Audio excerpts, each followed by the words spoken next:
چې دا خبره تاسو ته کلیري. اوس وګورئ دا ماشوم چې کله پروډیوس شي او پیدا شي نو مور دې ته څه ورکوي؟ تی ورکوي. د دې یو اهمیت یاد ساتئ چې کله یو ماشوم ته خپله مور تی ورکوي نو په دې باندې فیمیل ریپروډکټیو سایکل نه راځي یا منشول سایکل نه راځي. کله چې منشول سایکل نه راځي اټ مینز اوم نه ریلیز کېږي. کله چې اوم نه ریلیز کېږي نو نارملی چې کوم بریسټ فیډینګ وومنز دي نو د هغو پریګننسي څه دي هغه نه راځي. ښه پریګننسي یاد ساتئ خو ضروري نه ده.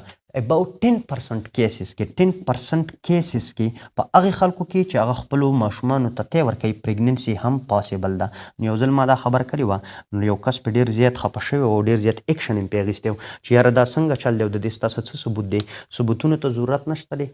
جسټ میډیکل بکس دا لیکي پریکټیکلی دا زموږ څخه پروف شوي دي چې کم بریسټ فیډینګ دی ومن دی نو په 90% کیسز کې د دې خپل یو طریقې کار دی چې په هغې باندې ماشوم ته دا ورکوي نو پریګننسي به نه راځي. ښه دویم ماشومانو ته د 2 کالو پورې تی ورکول پکار دي که چېرته د دې کنډیشن څه دا نارملی او څه پرابلم ورته نه وي. دریم څوک چې ماشوم ته تی ورکوي نو دوی ته بریسټ کینسر نه لګي. ښه الله تعالی دا د بریسټ کینسر نه څه کوي؟ دا پریونټ کوي.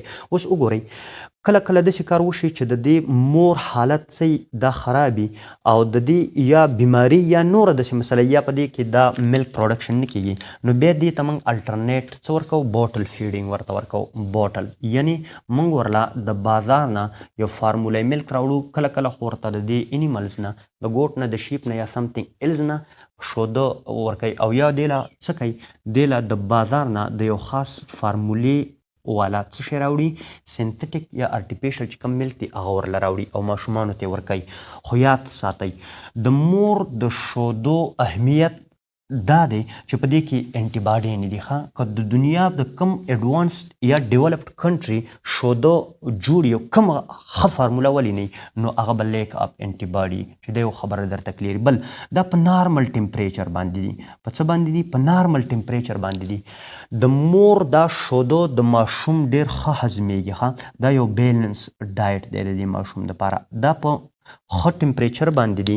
په دې کې انټي باډي نه دي. دا ایزلی ډایجسټیبل دي.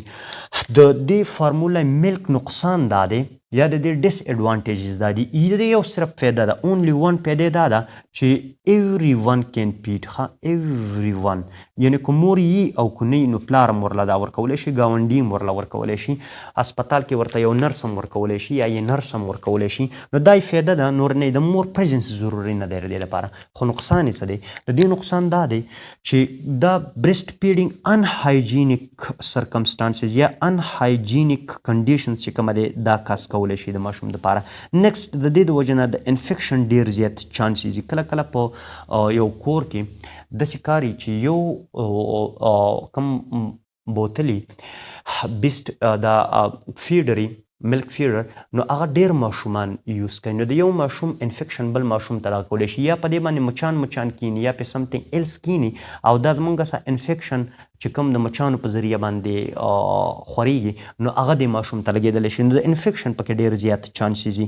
د ټولو نه امپارټنټ خبره دا ده چې د زیاتو خلکو د یو خاص فارموله ملک نه څه د دې نه الرجي. ښه الرجي دا ماشوم چې کله دا وخوري نو دا په د باندې ډایریا کاس کوي. ښه ډایریا یعنی د خېټه خرابوي یا په د باندې سکن ریشز راولي. سکن ریشز ځکه چې دا تر دې نه څه دی الرجیک دی یا کنسټیپیشن کاس کوي. کنسټیپیشن یا انډایجیشنز کاس کوي. انډایجیشنز یا دا زمونږ سره د دې ماشوم په دې خېټه کې ډېر زیات پین چې کومه دی دا پروډیوس کوي یعنی اریټیشنز کاس کوي. کله چې دا الرجي کوي او ماشوم د شودو نه ته ورله دا شوده ورکړي نو د دې علامات به دی چې دا به جاړي. ښه کرایز یا کراینګ دا به جاړي.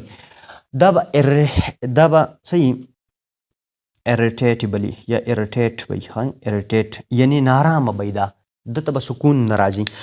دا کلم چې د دوی د یو خاص فارموله ملک نه الرجي نو موږ بیا څه کوو؟ موږ دته دا الټرنیټ د دې بله فارموله اډوایس کوو یا موږ دا څه کوو؟ دا موږ چې دا اوایډ کړ. دې لپاره بیا یو خپله فارموله راځي، په هغې فارموله کې موږ دا ورکوو. نیکسټ ټایم که ټیم میلاو شو د هغې به بیا موږ ستاسو دغه شیر کړو. نو دا د موږ څه شی دی؟ دا د موږ سلیکټیشن دی. دې کې لیټل بیټ اناټمي اف د بریسټ او د هغې فیزیالوجي او په ډفرنټ هارمونزو په دې باندې افیکټ او بیا ماشوم له تی ورکول دا څه دي؟ دا زموږ د کم ټیمه پورې دا خبرې چې کوم دي ستاسو په بک کې انکلوډ دي. نو چې دومره کافي دی. نیکسټ ټایم که ټیم میلاو شو بیا به په دې باندې نور